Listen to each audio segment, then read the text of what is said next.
নবীজি তারপরে বললেন সুম্মা ফাতহু বাইতুল মুকাদ্দাস, আবার বাইতুল মুকাদ্দাস বিজয় হবে।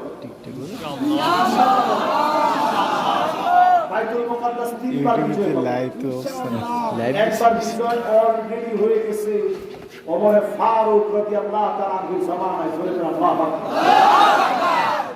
আরেকবার হয়ে গেছে সালাউদ্দিন আইয়ুবীর জামানায়। এমন অবস্থা হয়েছিল আমার বাইতুল মুকাদ্দাসের ভিতরে আযান দেওয়ার মতো লোক ছিল, ইমামতি করার মতো লোক ছিল।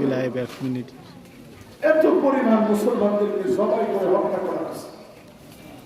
সালাউদ্দিন আইয়ুবী কুসেরাতদের বিরুদ্ধে যখন লড়তে গেলে আল্লাহ পাক এমন এক বিজয় দিলেন, রাসূল বলে গেছেন আবার বিজয় হবে। সালাউদ্দিন আইয়ুবী বলছেন যত